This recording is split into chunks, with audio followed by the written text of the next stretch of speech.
इस खास चर्चा में स्वागत है सभी का। आज हम हमेशा की तरह कुछ नया और काफी चौंका देने वाला विश्लेषण लेकर आए हैं। बिल्कुल। और आज का विषय वाकई उम्मीद से थोड़ा अलग है। हाँ, मतलब आज हमारे पास जो सोर्स मटेरियल है ना, उसकी रिपोर्ट का नाम है role of smart FPOs in India's clean energy transition. सही कहा। तो आज के इस विश्लेषण का एक थोड़ा लंबा और बहुत ही जरूरी मिशन है। मिशन ये समझाना है कि कैसे भारत के किसान अब सिर्फ खेतों में अनाज नहीं उगा रहे हैं, बल्कि इस देश के लिए क्लीन एनर्जी यानी स्वच्छ ऊर्जा भी पैदा कर रहे हैं। ये सुनने में थोड़ा अजीब लग सकता है शुरू में। हाँ, क्योंकि ये एक ऐसी जानकारी है जो इस बारे में हमारा नजरिया पूरी तरह बदल सकती है कि गांव और खेती का आने वाले समय में आखिर क्या भविष्य होने वाला है। एकदम। जब हम किसान के बारे में सोचते हैं तो दिमाग में बस वही पुरानी तस्वीर आती है ना, खेत हो गए, हल, ट्रैक्टर और फसल। बिल्कुल वही टिपिकल इमेज। लेकिन ये जो रिपोर्ट है ना, ये उस तस्वीर को पूरी तरह से बदल रही है। ये खेती और मॉडर्न एनर्जी प्रोडक्शन का एक अजीब सा लेकिन शानदार कॉम्बिनेशन है। सुनने में थोड़ा हैरान करने वाला जरूर लगता है, लेकिन डेटा बताता है कि ये जमीन पर सच में उतर रहा है।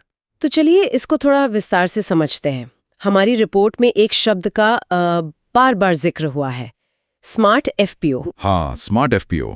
अब एफपीओ यानी फार्मर प्रोड्यूसर ऑर्गेनाइजेशन के बारे में तो पहले भी काफी बातें होती रही हैं। हम जानते हैं कि ये किसानों के समूह होते हैं, लेकिन ये स्मार्ट क्या नया कॉन्सेप्ट है? यही सबसे बड़ा आकर्षण है इसका।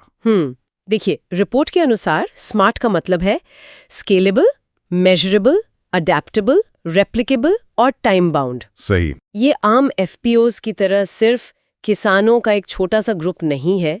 इन्हें digitally enabled rural democratic corporate institutions के रूप में डिजाइन किया गया है। और यही कॉर्पोरेट वर्ड सबसे अहम है। इसका सीधा सा मतलब ये है कि ये ऐसी आधुनिक संस्थाएं हैं जो गांव के उत्पादकों और शहर के कंज्यूमर्स के बीच का फासला मिटा रही हैं। फटाफट काम कर रही हैं। जी।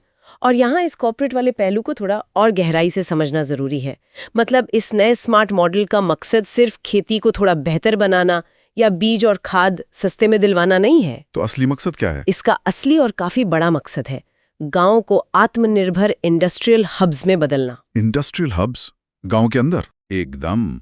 एक ऐसी जगह जहां किसान सिर्फ कच्चा माल जैसे गेहूं या चावल सीधे नहीं बेचता, बल्कि उस कच्चे माल और जो खेती का वेस्ट निकलता है ना, उसको प्रोसेस करके एक हाई वैल्यू प्रोडक्ट बनाता है, और वो भी एकदम प्रोफेशनल तरीके से। यानी ये ट्रेडिशनल फार्मिंग को एक आधुनिक इंडस्ट्री में बदलने की तैयारी है। हाँ, ये पूरी तरह से एक बिजनेस अप्रोच है। ये आत्मनिर्भरता वाली बात ना सच में बहुत प्रभावित करती है मुझे। लेकिन यहाँ एक चीज और निकल कर आती है मेरे दिमाग में। इस नए स्मार्ट मॉडल की आखिर जरूरत ही क्यों पड़ी अचानक से? क्योंकि पुराना सिस्टम फेल हो रहा था। वही, इसके पीछे का जो डेटा है वो थोड़ा परेशान करने वाला है। रिपोर्ट साफ बताती है कि भारत सरकार एफपीओज पर पिछले कुछ सालों से बहुत जोर दे रही है। सरकार की कई बड़ी बड़ी एजेंसीज जैसे नाबार्ड और एनसीडीसी इस मूवमेंट में लगी हुई हैं, ताकि छोटे किसानों को आर्थिक रूप से मजबूत किया जा सके। हाँ, लेकिन यहाँ एक कड़वी सच्चाई है जो इस सोर्स मटेरियल ने बिल्कुल साफ शब्दों में बताई है।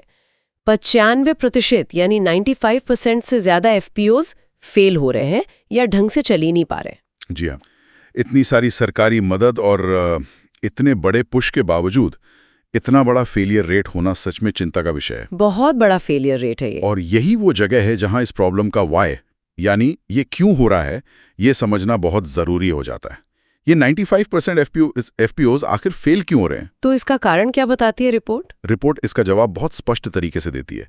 इनकी असफलता का सबसे बड़ा कारण उनका शुरुआती बिजनेस मॉडल और उनकी आमतौर की एक्टिविटीज का गलत चुनाव होना है। गलत चुनाव से आपका क्या मतलब है? मतलब ये कि देखिए, जब एक नया एफपीओ बनता है तो उसके पास कोई ठोस या फीजिबल ऑल्टरनेट लाइवलीहुड या आमदनी का दूसरा जरिया नहीं होता। अच्छा। वो बस वही पुराने तरीके से अनाज बेचने पर निर्भर रहते हैं, जहां प्रॉफिट मार्जिन पहले से ही बहुत कम है। उनके पास बिजनेस को लंबा चलाने के लिए ना तो सही प्लानिंग होती है और ना ही कोई ठोस इंडस्ट्रियल अप्रोच।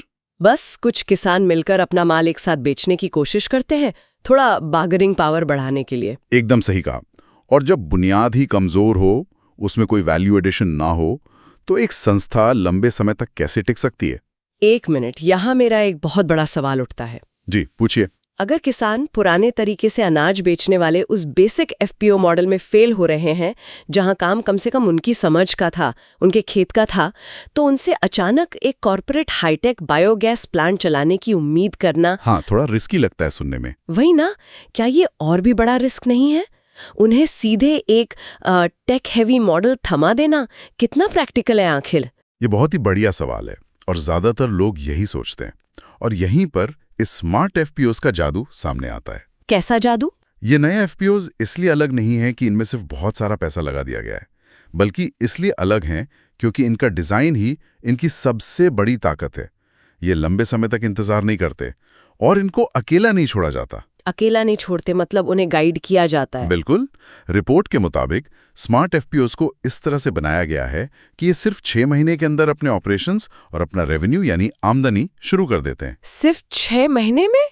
ये तो बहुत तेज है। हाँ, जहां पुराने एफपीओ सालों तक स्ट्रगल करते हैं समझने में कि बिजनेस कैसे होगा, कहां बेचना है, ये स्मार्ट एफपीओ तुरंत एक्शन में आकर बिजनेस शुरू कर देते हैं। इन्हें शुरू से ही एक प्रॉपर इंडस्ट्रियल सेटअप की तरह ट्रीट किया जाता है और इसमें टेक्नोलॉजी का बहुत बड़ा रोल है। यहाँ AI, internet of things, drones और सैटेलाइट इमेजरी का इस्तेमाल किया जा रहा है। गांव में एआई और ड्रोन्स? बिल्कुल। और ये सब कुछ जीरो एमिशन नेचुरल फार्मिंग यानी जेनिफ मॉडल के तहत होता है।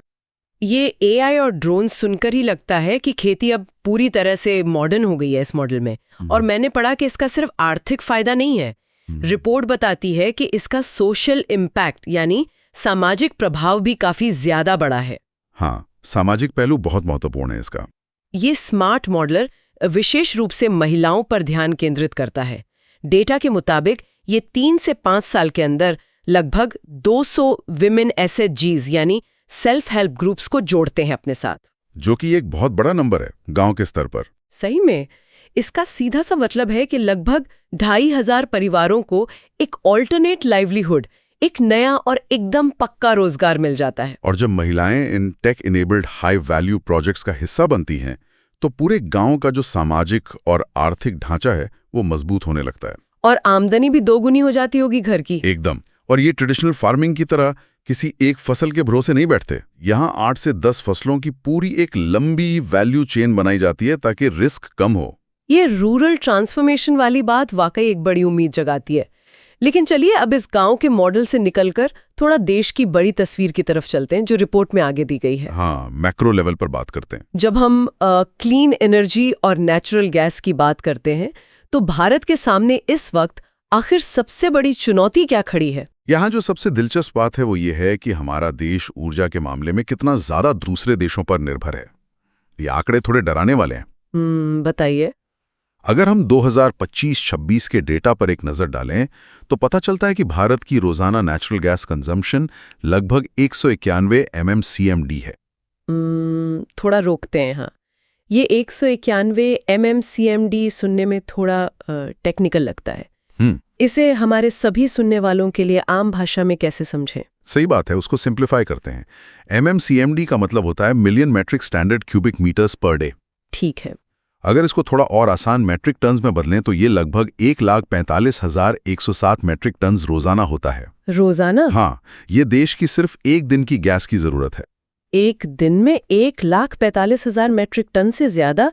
ये तो सच में बहुत बड़ा नंबर है, मुझे अंदाजा नहीं था। है ना? लेकिन इसमें सबसे बड़ी चिंता की बात क्या है, ये जानना और भी जरूरी है। क्या है सबसे चिंता की बात? चिंता की बात यह है कि इस मैसिव टोटल कंजम्पशन का 50% हिस्सा हम सीधे वेस्ट एशिया से इंपोर्ट करते हैं। मतलब हमारी आधी नेचुरल गैस बाहर से आ रही है रोज। बिल्कुल, आधी ऊर्जा की जरूरत के लिए हम पूरी तरह से बाहरी देशों पर निर्भर हैं।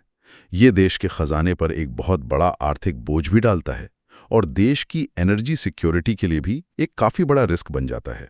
हाँ, फॉरेन एक्सचेंज का भी बोझ। वही ना, अगर कल को अंतर्राष्ट्रीय स्तर पर कोई युद्ध हो जाए या सप्लाई चेन में दिक्कत आती है तो हमारी आधी ऊर्जा सप्लाई सीधे खतरे में पड़ सकती है। छोटे छोटे गांवों के स्मार्ट एफपीओज को इन हाईटेक प्लान्स के साथ खड़ा करने में आखिर मदद कौन कर रहा है जमीन पर?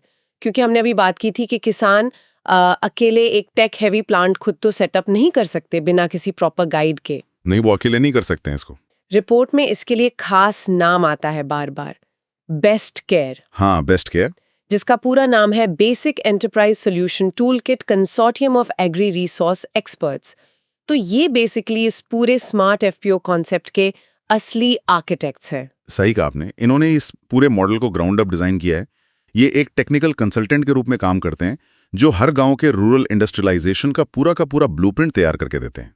तो ये बेसिकली हैंड होल्डिंग करते हैं। एकदम। बेस्ट केयर किसानों को अकेले फेल होने के लिए नहीं छोड़ता। ये सिखाते हैं कि बायो इंडस्ट्रियल यूनिट्स को कैसे सेटअप करना है, उनकी साइंटिफिक स्टैंडर्ड्स को डेली कैसे मेंटेन करना है, और सबसे ज़रूरी बात जो आम एफपीओ नहीं कर पाते, क्वालिटी कंट्रोल कैसे रखना है। ये तो एक तरह से किसानों के लिए एक बहुत ही सॉलिड सपोर्ट सिस्टम हो गया। जी, और इस बेस्ट केयर की टीम में ऐसे ही आम लोग नहीं बैठे हैं। इसमें बैंकिंग, फाइनेंस, खेती और एफपीओ डेवलपमेंट के वो वाले सीनियर एक्सपर्ट शामिल हैं जिन्हें इस फील्ड में कई दशकों का प्रैक्टिकल अनुभव है, जो जानते हैं कि जमीन पर काम कैसे होता है। सही। और इनका ये विजन एक नई और काफी महत्वाकांक्षी योजना के साथ अब बिल्कुल जुड़ गया है। रिपोर्ट बताती है कि जुलाई 2025 में वृंदावन ग्राम योजना शुरू हुई थी। वृंदावन ग्राम योजना, ठीक है। इस योजना का भी लगभग वही मकसद है, गांव को आत्मनिर्भर इंडस्ट्रियल हब्स में तेजी से बदलना। जब इन बीएसटी केयर वालों की टेक्निकल एक्सपर्टीज और सरकार की इस वृंदावन ग्राम योजना का विजन मिलता है, तब जाकर ये स्मार्ट एफपीओज एक ठोस आकार लेने लगते हैं ग्राउंड पर। यहाँ किस्सा सच में बहुत दिलचस्प हो जाता है, क्योंकि अब हम बात करने वाले हैं ठोस नंबर्स की, पैसों की और साफ ऊर्जा की। शो मी दी एनर्जी वाला मोमेंट है ये। बिल्कुल, गणित समझना सबसे जरूरी है इसका। चलिए एक आम गांव का उदाहरण लेते हैं और इसका मैथ समझते हैं कि ये जमीन पर दिखता कैसा है। देखिए, एक स्मार्ट एफपीओ अपने शुरुआती बिजनेस के रूप में एक कंप्रेस्ड बायोगैस यानी सीबीजी प्लांट लगाता है। ठीक है। इस गैस प्लांट की टोटल कैपेसिटी होती है 3 TPD, यानी कि 3 टन्स पर डे। हाँ, 3 टन्स पर डे की डेली क्षमता। जब ये प्लांट अपनी पूरी क्षमता के साथ चलने लगता है तो ये सालाना लगभग 9,900 मेट्रिक टन सीबीजी बनाता है। सही आंकड़ा है। अब अगर हम इसका मार्केट भाव देखें ना, जो इस वक्त लगभग 5,000 रुपए प्रति क्विंटल चल रहा है, तो सिर्फ और सिर्फ दूसरे ही साल में ये एक अकेला सीबीजी प्लांट 4.95 यानी 4.95 करोड़ का रेवेन्यू जनरेट करता है। लगभग 5 करोड़ रुपए का बिजनेस। वही तो, एक छोटी सी गांव की संस्था के लिए ये रकम वाकई काफी बड़ी है। पहले जो किसान महीने के कुछ हजार भी मुश्किल से बचा पाते थे, अब उनकी अपनी संस्था करोड़ों का सालाना बिजनेस कर रही है। ये आंकड़े सच में बिल्कुल चौंकाने वाले हैं। लेकिन देखिए, कहानी सिर्फ इस एक बड़े सीबीजी प्लांट पर खत्म नहीं होती इस मॉडल में। कुछ और भी है इसमें। हाँ, इस 3 TPD वाले सेंट्रलाइज्ड प्लांट के साथ साथ हर एक स्मार्ट एफपीओ के पास अपने खुद के 3 वृंदावन ग्राम यूनिट्स भी सेटअप होते हैं। इन्हें टेक्निकल भाषा में बोवाइन बायो इकोनॉमी हब्स कहा जाता है। ये डिसेंट्रलाइज्ड छोटी यूनिट्स होती हैं। डिसेंट्रलाइज मतलब ये गांव में एक ही जगह ना होकर अलग अलग जगहों पर लगाई जाती हैं ताकि फैलाव ज्यादा हो। बिल्कुल सही पकड़ा, ताकि पूरा गांव और आसपास के लोग इस नेटवर्क से आसानी से जुड़ सकें। अब जरा इनका भी हिसाब देखते हैं। एक वृंदावन ग्राम यूनिट रोजाना 220 क्यूबिक मीटर्स बायोगैस अकेले बनाती है। ठीक है, 220। इसको अगर हम आम घरेलू गैस सिलेंडर्स में बदल कर देखें ताकि दिमाग में एक क्लियर तस्वीर बन सके, तो ये रोजाना लगभग 7.5 LPG सिलेंडर्स के बराबर की गैस होती है, बस एक यूनिट से। एक छोटी यूनिट से 7.5 सिलेंडर रोजाना निकल रहे हैं। हाँ, और हमने देखा कि एक एफपीओ के पास ऐसी 3 यूनिट्स होती हैं टोटल। तो ये तीनों मिलकर अगर सालाना देखें तो 2,17,800 क्यूबिक मीटर्स रॉ बायोगैस का उत्पादन करती हैं साल भर में। ये नंबर भी काफी बड़ा है। जानते हैं इस नंबर का प्रैक्टिकल मतलब क्या है? ये अकेले साल भर में 8,100 डोमेस्टिक एलपीजी सिलेंडर्स के बराबर की एनर्जी है। एक छोटा सा गांव और साल के 8,100 सिलेंडर्स।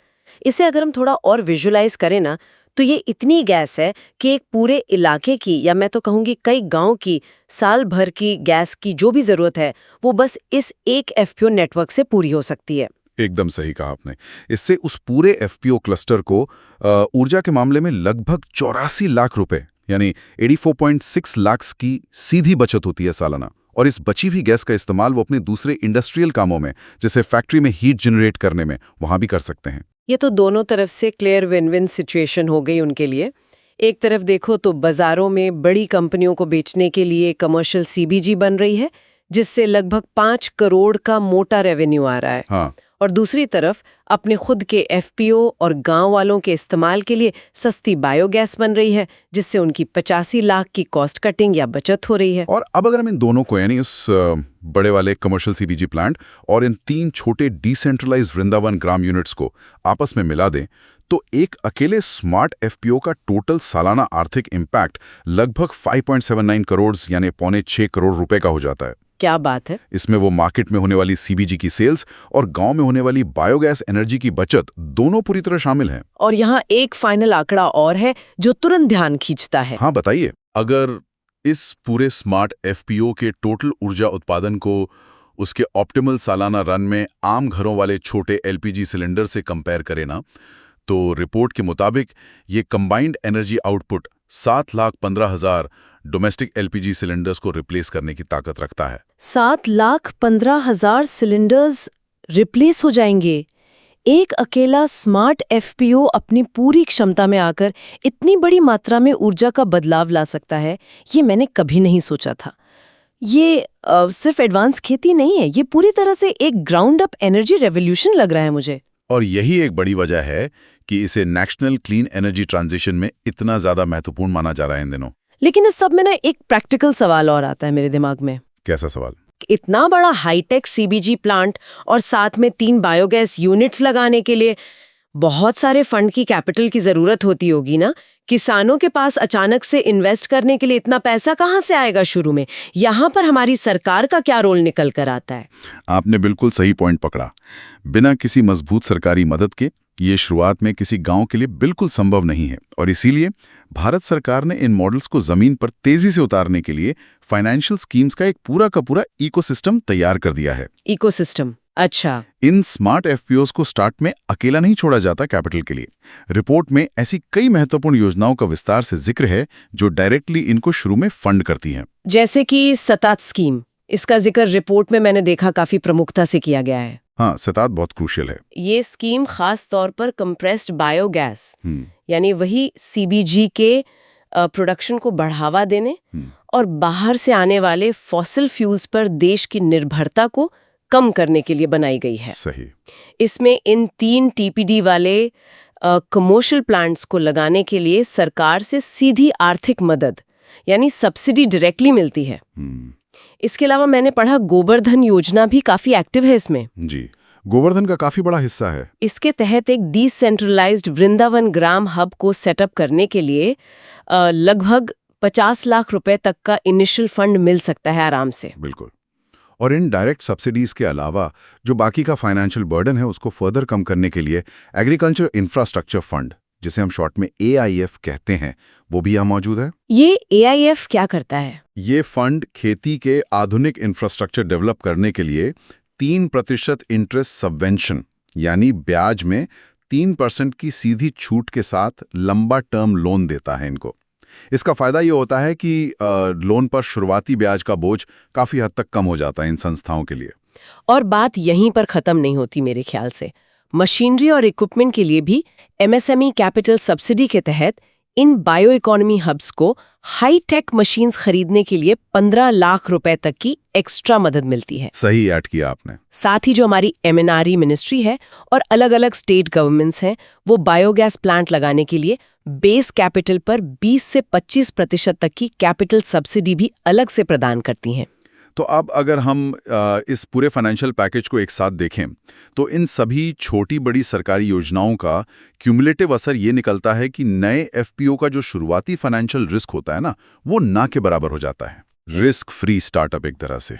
हाँ, उनके पास बिजनेस बिना किसी डर के शुरू करने और उसे स्केल करने के लिए पूरा जरूरी कैपिटल आ जाता है। ये सारी स्कीम्स मिलकर उनके लिए एक काफी मजबूत सेफ्टी नेट बनाती हैं। ये आर्थिक सेफ्टी नेट जरूरी भी बहुत है। लेकिन अब आते हैं उस मुद्दे पर जिसके बारे में सुनकर शायद किसी का भी दिमाग सच में चकरा जाए। द ग्रैंड स्केल, बड़े पैमाने का जो देश का गणित है। यही तो सबसे मजेदार हिस्सा है। हमने चर्चा के शुरू में एक परेशान करने वाला फैक्ट डिस्कस किया था ना, कि भारत अपनी कुल डेली गैस जरूरत का 50% तो इंपोर्ट ही करता है, और वो भी ज्यादातर वेस्ट एशिया से। जी। अब मेरा बड़ा सवाल ये है कि क्या ये गांव में बैठे हुए छोटे छोटे स्मार्ट एफपीओज सच में मिलकर इतना बड़ा मास प्रोडक्शन कर सकते हैं कि इस विशाल इंपोर्ट का एक बड़ा हिस्सा हमेशा के लिए खत्म हो जाए। क्या ये मैथ आखिर सच में काम करता है मैक्रो लेवल पर? अगर हम इसे बड़े पैमाने पर देखें तो ये मैथ बिल्कुल परफेक्टली काम करता है। चलिए अभी इसका स्टेप बाय स्टेप हिसाब लगाते हैं। हमने शुरू में बात की थी कि भारत को अपने गुजारे के लिए रोजाना 191 MSCMD यानी लगभग 1,45,160 मीट्रिक टन गैस हर रोज चाहिए होती है। हाँ, 145,160 मीट्रिक टन। अब मान लीजिए हम देश के लिए एक इनिशियल टारगेट सेट करते हैं कि चलो इस आधे इंपोर्ट का आधी चीज यानी पूरे डिमांड का 25% हिस्सा हमें अब बाहर से नहीं मंगवाना है, देश में ही प्रोड्यूस करना है। इस टोटल डेली डिमांड का 25% हिस्सा मोटा मोटी बनता है लगभग 36,290 मीट्रिक टन रोजाना। ठीक है, हमें रोजाना 36,290 मीट्रिक टन साफ गैस बनानी है ताकि हम देश का 1/4 गैस इंपोर्ट हमेशा के लिए कम कर सकें। अब इस बड़े नंबर में इन छोटे एफपीओज का छोटा आउटपुट कैसे फिट होगा? याद कीजिए हमने अभी थोड़ी देर पहले एक सिंगल स्मार्ट एफपीओ की रोजाना क्षमता कितनी देखी थी? हाँ, 3DPD का था ना प्लांट। एक इंडस्ट्रियल सीबीजी प्लांट रोजाना 3 मेट्रिक टन सीबीजी बनाता है और उसके साथ ही जो 3 छोटी वृंदावन ग्राम बायोगैस यूनिट्स जुड़ी होती हैं उनकी जो रोजाना गैस निकलती है उसको अगर हम टेक्निकली सीबीजी के इक्विवेलेंट में यानी उसके प्योर बराबर के वैल्यू में कन्वर्ट करके देखें ना तो लगभग 0.44 यानी 0.44 मेट्रिक टन बनती है। अच्छा, इस तरह एक अकेला स्मार्ट एफपीओ हर रोज अपना टोटल लगभग 3.44 यानी 3.44 metric tonne clean energy produce करता है पूरे दिन में। तो ये डिवीजन का गणित बहुत सीधा हो गया। अब तो देश की 25% डेली गैस डिमांड है 36,290 मैट्रिक टन और एक अकेला गांव का एफपीओ बनाता है 3.44 मैट्रिक टन। एकदम सही जा रही हैं आप।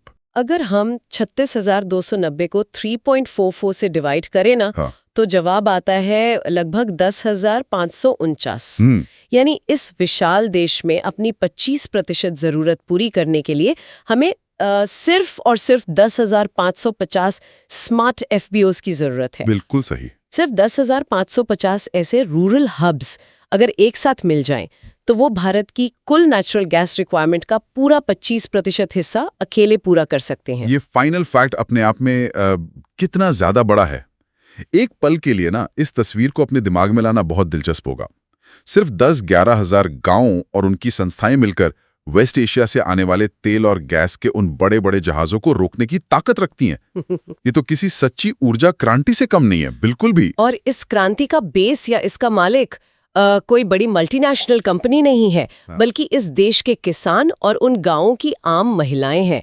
ये सच में ऊर्जा के डिसेंट्रलाइजेशन का आज की डेट में सबसे बेहतरीन उदाहरण है। तो इस सब का आखिर क्या मतलब है? जब हम इस पूरी लंबी रिपोर्ट के सारे ठोस डेटा, सारी सरकारी बैकअप स्कीम्स और इन सब चौंकाने वाले फिगर्स को एक ही जगह रखकर कंपेयर करते हैं तो ये बात बिल्कुल साफ हो जाती है मेरे लिए कि ये स्मार्ट एफपीओ मॉडल सिर्फ किसानों की फसल का थोड़ा बेहतर दम दिलाने की कोई आम सी सरकारी योजना बिल्कुल नहीं है। नहीं, ये उससे कहीं आगे की बात है। ये खेती के उन पुराने और थके हुए तरीकों से कंप्लीटली निकलकर एक प्रोफेशनल हाईटेक और आधुनिक इंडस्ट्रियल मॉडल की तरफ देश का एक बहुत बड़ा और ठोस कदम दिख रहा है। और इसका जो फाइनल असर है वो सिर्फ खेतों या फसल तक सीमित नहीं रहने वाला है। देखिए, जब गाँव में ही सीधे 5 करोड़ रुपए का सालाना रेवेन्यू आने लगेगा, वहां डायरेक्टली ऐसी मॉडर्न टेक्नोलॉजी आएगी और वहां की महिलाओं को आत्मनिर्भर पक्का रोजगार मिलेगा, तो इससे गांव की जो खुद की माइक्रो जीडीपी है ना वो तेजी से बढ़ेगी।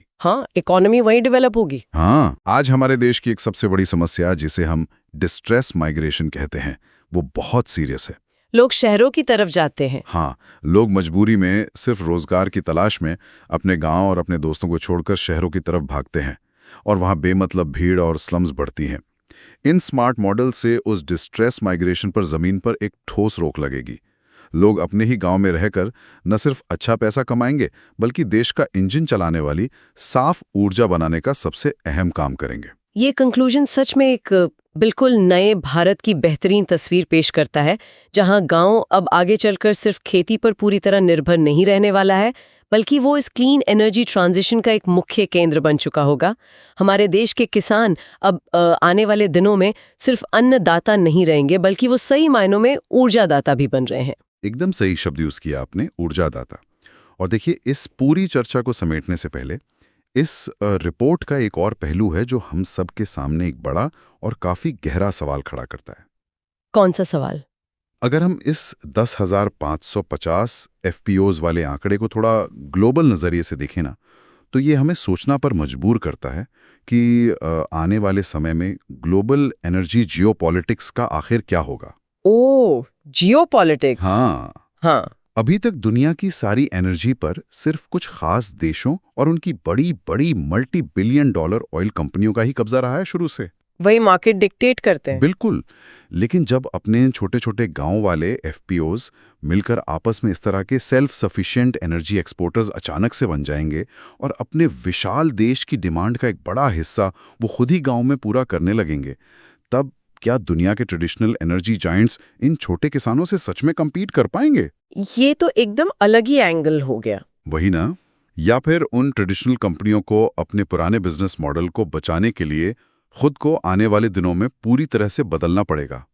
आज के इस आधुनिक किसान के हाथ में अब सिर्फ खेत का हल नहीं बचा है, बल्कि उसके हाथ में आने वाले कल की ऊर्जा की असली चाबी भी है।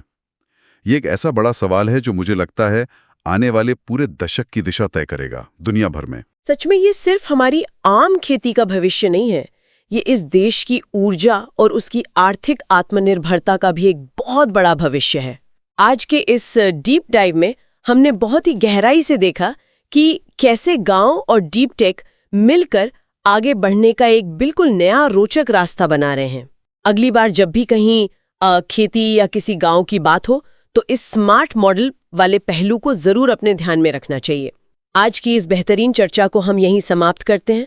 हमारे साथ इस विश्लेषण में जुड़ने के लिए आप सभी दोस्तों का बहुत बहुत धन्यवाद।